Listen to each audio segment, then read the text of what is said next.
Welcome back friends the quick revision session part 4 for JK police constable. तो आज हम GK के important 20 question discuss करेंगे जेके police constable के लिए। जो भी एसपी हमारे से मिलकर तैयारी करना चाह रहे हैं अपकमिंग जेके एसएसबी एग्जाम्स के लिए, हमारी एप्लीकेशन पे विजिट कर सकते हैं। एप्लीकेशन का लिंक आपको डिस्क्रिप्शन और कमेंट बॉक्स में मिल जाएगा। अगर एप्लीकेशन में किसी तरह की प्रॉब्लम आती है तो व्हाट्सएप मैसेज भी कर सकते हैं। व्हाट्सएप नंबर आपके सामने है। क्वेश्चन नंबर 1 आपके सामने है, match the complex events of the Indian freedom struggles with their chronological air. C R formula लिखा है एक तरफ, Desai Liaquat pact, Royal Indian Navy mutiny, Attlee declaration. आपको यहाँ पर मैच करना है। जब क्वेश्चन आपके सामने आ जाए वीडियो पास करें, 1 मिनट लें आप, फिर वीडियो आंसर करें, फिर आप वीडियो चलाएं। ठीक है, इस तरीके से आपने चलना है। तो यहाँ पर जल्दी से बताएं आंसर क्या रहेगा। सीआर फार्मूला की बात करें तो ये फार्मूला आया गया था 1944 में। दिसाई लियाकत पैक्ट हुआ था 19 फरवरी 1946 में।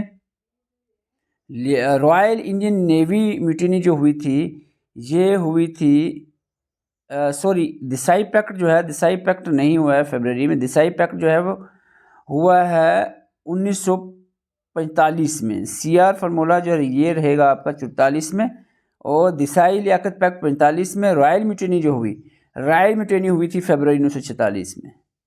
एटली डिक्लेरेशन आप सबको पता है 47 ही की बात है, फरवरी 1947। तो इस हिसाब से आपका आंसर बनेगा option C. Question number 2, arrange the following events in chronological order. ये वाली जो लाइन है 1920 से 40 या 47 के बीच का जो टाइम पीरियड है, यहाँ के इवेंट्स आपको जनरली पूछे जाते हैं mostly. Poona pact, Gandhi Irwin pact, communal award, second round table conference. मैं बार बार इस एरिया में से क्वेश्चन पूछ रहा हूँ क्योंकि यहाँ की जो क्रोनोलॉजी है वो आपको कहीं ना कहीं कन्फ्यूज़ करती रहती है। तो आपको याद रखना है इसमें पहले कौन सा हुआ। पहले हुआ गांधी इरविन पैक्ट, फिर उसके बाद second round table conference. Second round table conference के बाद अंग्रेज़ों ने क्रिमिनल अवार्ड लॉन्च कर दिया। क्रिमिनल अवार्ड की वजह से अम्बेडकर और गांधी जी के बीच में पैक्ट हुआ, पूना पैक्ट जिसको कहा गया। तो इस हिसाब से आपका आंसर रहेगा 2 4 3 1, that is in option number A. Okay, exactly आपको अगर हम बताएं, गांधी इरविन पैक्ट जो है मार्च 1931 में हुआ। सेकंड राउंड टेबल कॉन्फ्रेंस सितंबर दिसंबर में हुई थी 1931 में। क्रिमिनल अवार्ड अगस्त 1932 में आया, और पूना पैक्ट जो है वो सितंबर 1932 में हुआ। Question number 3, consider the following pairs of the important environmental dates. World water day 22 March, बताना है कितने पेयर करेक्ट हैं। World earth day 22 April. International day for biological diversity 22 मई। देखो सीधा मार्च अप्रैल मई, 22 22 22। वर्ल्ड ओजोन डे 16 सितंबर। बताएं, आपको यहाँ पर बता दें जो पेयर आपके सामने हैं, pair number 1 is correct, second correct, third correct, fourth correct, all 4 pairs are correct. और ये साथ में याद कर लो, 22 मार्च, 22 अप्रैल, 22 मई। World water Day, Earth Day, International Biological Diversity Day. ठीक है, और वो ओजोन डे सबको पता है, वर्ल्ड ओजोन डे 16 सितंबर को मनाया जाता है। Question number 4, match the specific fundamental right और directive principle of state policy articles with their exact provisions. कुछ आर्टिकल दिए हैं यहाँ पर 2 फंडामेंटल राइट्स हैं, 19 और 21 है, और directive principal state policy DPSP से आपके 39 और 43 दिए हैं। तो आप जल्दी से इसको मैच करें। आप सबको पता होना चाहिए आर्टिकल 19 में कुछ फ्रीडम्स दी गई हैं, और आर्टिकल 19 के 1 का सी पार्ट बताया जा रहा है। तो ये आपको बता दें किसके रिलेटेड रहेगा, बताओ।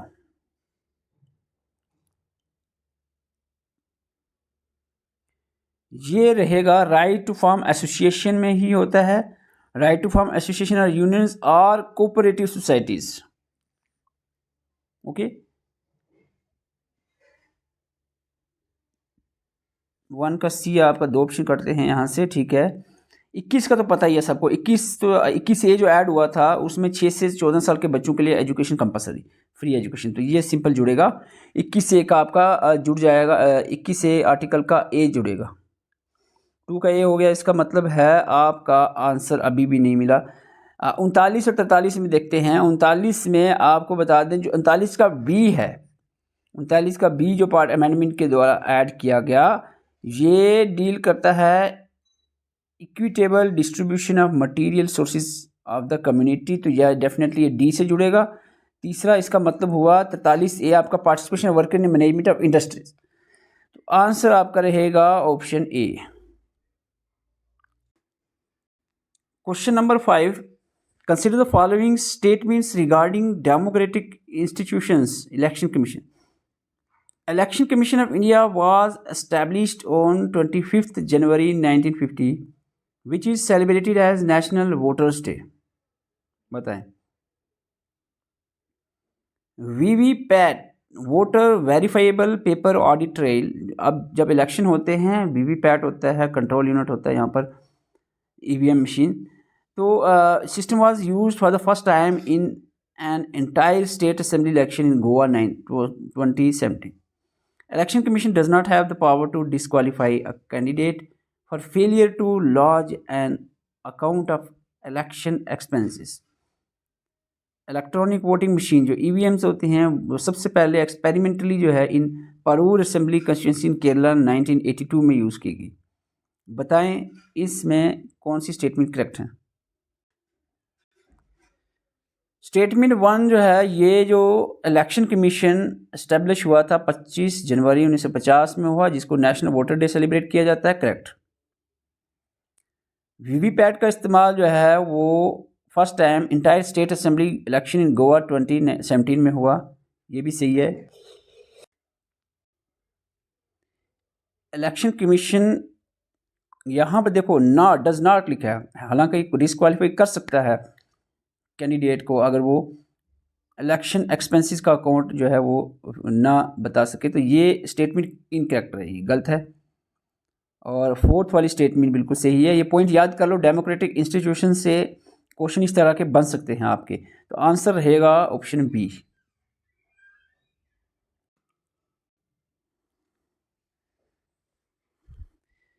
The SAARC disaster management centre जो है temporarily located in Gujarat, India. Asian+3 forum include China, Japan, India. India withdraw from the Regional Comprehensive Economic Partnership, which is an Asian-centric trade agreement. Secretariat of SAARC is located in Kathmandu, Nepal. बताएं। देखो पहली statement तो बिल्कुल सही है यहाँ पर, दूसरी स्टेटमेंट गलत है, तीसरी स्टेटमेंट जो है वो सही है, और चौथी स्टेटमेंट बी सही है। आपका आंसर रहेगा A, that is 1, 3 and 4। Question number 7, consider the following statements regarding the Indian foreign trade and economics.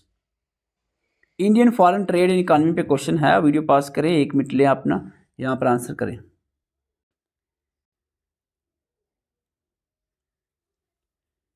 Indian rupee is fully convertible on the capital account but only partial convertible on the current account.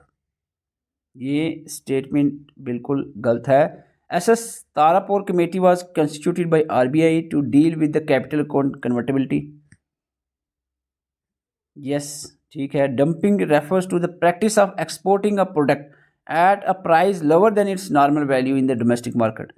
ये statement B सही है। और जहाँ तक बात करें FERA का, foreign exchange regular act replaced by FEMA, that is foreign exchange management act in the year 1999, तो ये भी सही है। आपका इस हिसाब से आंसर रहेगा 2, 3, 4, that is in option C.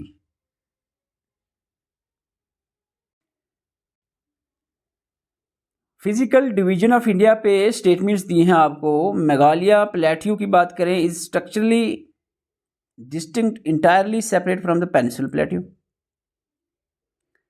Malda fault separate the Meghalaya plateau and the Chota Nagpur plateau. Jindhagada peak is the highest peak of the eastern Ghat.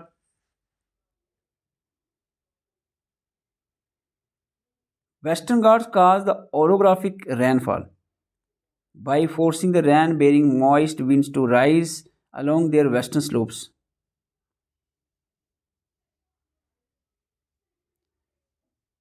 Physical division of India के जो 4 स्टेटमेंट दी हैं, इनमें statement number 1 is correct, second is also correct, third तो बिल्कुल popular है, आपने पढ़ा हर किसी ने, and fourth is also correct. And answer रहेगा all 4, 1 2 3 4, all 4 statements are correct.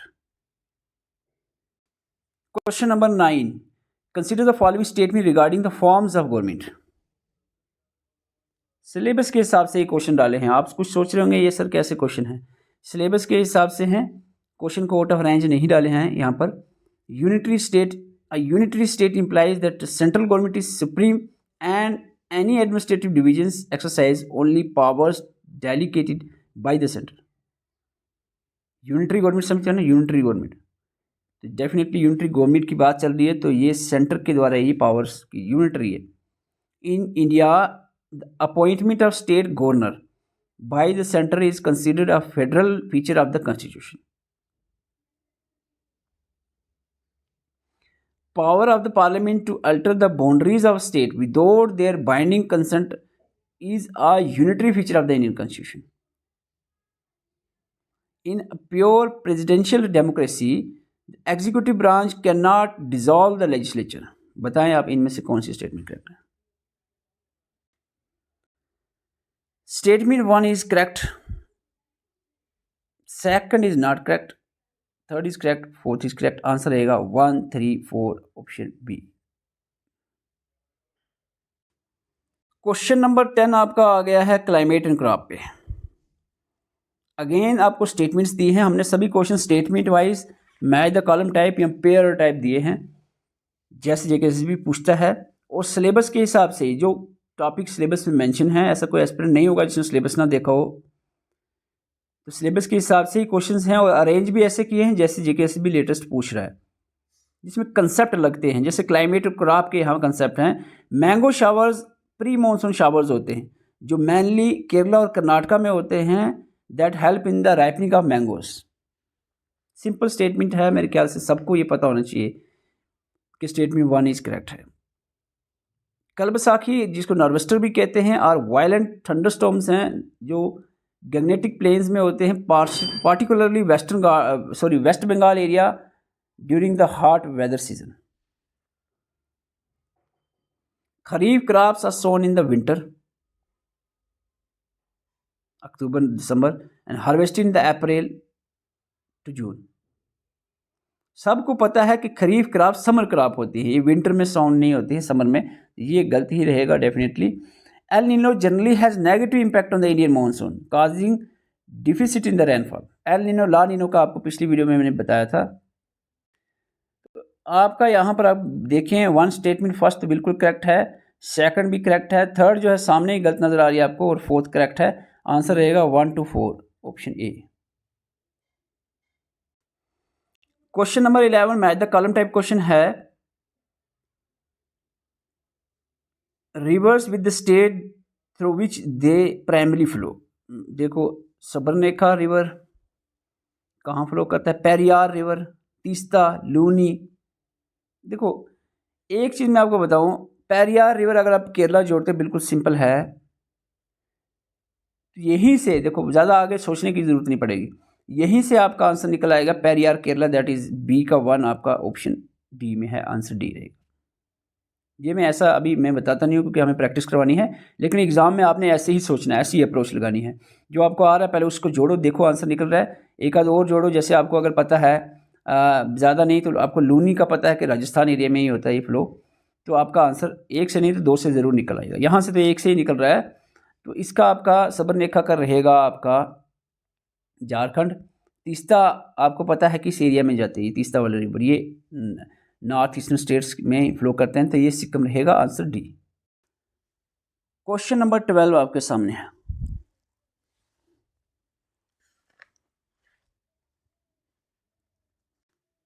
Match the column type question है आपको। ऑर्गेनाइजेशंस रीजनल और इंटरनेशनल दोनों सिलेबस में दी गई हैं। एशियन सार्क रीजनल ऑर्गेनाइजेशन में आएगा, वर्ल्ड हेल्थ ऑर्गेनाइजेशन और इंटरनेशनल मॉनेटरी फंड आपका इंटरनेशनल ऑर्गेनाइजेशन से आएगा, इनके हेडक्वार्टर्स आपने बताने हैं। एशियन और सार्क, देखो आपने अच्छे से पढ़ाया हमने आपको। एशियन का हेडक्वार्टर जकार्ता में इंडोनेशिया में है, सार्क का आपका Kathmandu Nepal, World Health Organisation Geneva में है, और इंटरनेशनल मॉनेटरी फंड का आपका वाशिंगटन डीसी में है। आंसर रहेगा option A. Which of the following event occurred first, इनमें से पहले कौन सा हुआ? एशियन बनी पहले, या सार्क बनी, या वर्ल्ड हेल्थ ट्रेड ऑर्गेनाइजेशन पहले बनी? बताएं। यहाँ पे सबसे पहले, इनमें से सबसे पहले बने हैं, आपको पता होगा universal declaration of human right कब हुआ? 45। तो ये आपका रहेगा 45। एशियन बना था 1967 में, सार्क बना था 1985 मेरे ख्याल से, वर्ल्ड 1995 में। ठीक है, तो सबसे पहले आपका रहेगा डी, जो कि 45 में बने हैं, universal declaration of human right. ये 45 नहीं, 48 में, 1948 में बना था, तो ये आपका आंसर डी ही रहेगा। Question number 14, consider the following personalities. Raja Ram Mohan Roy, Ishwar Chandra Vidyasagar, Jyotirao Phule, Syed Ahmad Khan. आपको बताना है which of the above can be associated with both social reforms और एजुकेशनल इंस्टीट्यूट बिल्डिंग। तो दोनों के साथ इनमें से कौन सी पर्सनालिटी जुड़ी हुई है educational institution buildings and social reforms में? देखो, राजा राम मोहन राय, ईश्वर चंद्र विद्यासागर, ज्योतिराव फूले और सईद अहमद खान, इनमें अगर हम बात करें सोशल रिफॉर्म और एजुकेशन इंस्टीट्यूट्स के साथ, फर्स्ट, सेकंड, थर्ड, फोर्थ, चारों की चारों पर्सनालिटीज दोनों से जुड़ी है। आंसर रहेगा सी, 1 2 3 4। Question number 15, consider the following 4 statements regarding the constitution of India. Constituent Assembly become a fully sovereign body immediately upon its first meeting in December 1946. Fundamental right guaranteed by Part 3rd are absolute and immune from the constitutional amendments. Supreme Court of India in the R.S. Puttaswamy case unanimously ruled that the right to privacy is an intrinsic part of Article 21. Directive principle state policy, जो DPSP है, fundamental in governance होता है of the country but not legally enforceable by the any court. Writ वगैरह नहीं लगती इधर अगर ना इसकी अगर वायलेशन होती है। तो आपका यहाँ पर 4 स्टेटमेंट में कौन सी स्टेटमेंट करेक्ट है, जल्दी से बताएं। Statement number 1 is not correct, statement number 2 is also not correct, statement number 3 is correct and 4th is correct. Answer रहेगा बी। क्वेश्चन नंबर 16 आपको दिया है माउंटेन पासिस पे और उनकी location. Zojila pass connect Srinagar to Kargil and Lipulekh pass is tri junction of India, China and Nepal. Nathula connect Sikkim and with Tibet. फाल्गुन pass जो gap जो है कनेक्ट महाराष्ट्र एंड गुजरात। बताएं।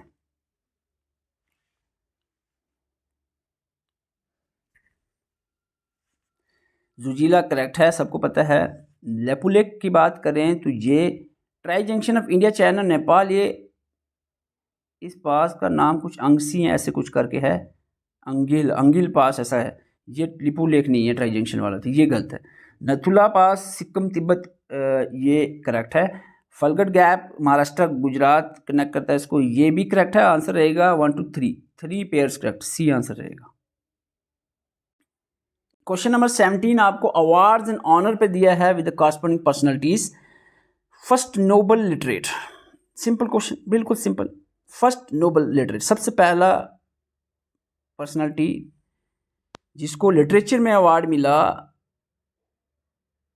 तो यहाँ पर रहेगा answer Ravindranath Tagore. First scientist to receive the Nobel prize, इनमें अगर देखें तो सीवी रमन को ऐसे साइंटिस्ट हैं जिनको नोबेल प्राइज़ मिला। First Indian to receive the Magsaysay award, Magsaysay award किनको मिला? मैग्सेसे अवार्ड मिला है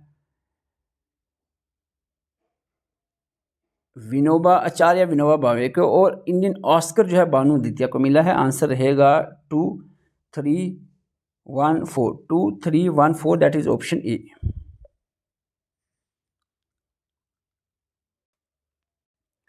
क्वेश्चन नंबर 18 आपके सामने है, match the column type question है। एक तरफ आपको अचीवमेंट्स दी हैं, डिफेंस अचीवमेंट्स, दूसरी तरफ पर्सनैलिटीज़ बताई गई हैं। फर्स्ट फील्ड मार्शल कौन रहे हैं इंडिया के?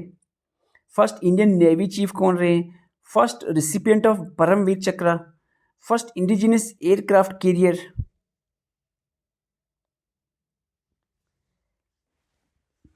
देखो, अगर आपको मैं बताऊं, जिस एस्पिरेंट को सपोज नहीं पता, इतना आपको कहीं पता हो कि फर्स्ट इंडिजिनस एयरक्राफ्ट कैरियर, इनमें से देखो 3 तो नाम हैं बंदों के, और एक जो है एयरक्राफ्ट कैरियर है वो है INS विक्रांत। डी का 3 जुड़ेगा आपका, 2 ऑप्शन यहाँ से कट जाते हैं, ठीक है।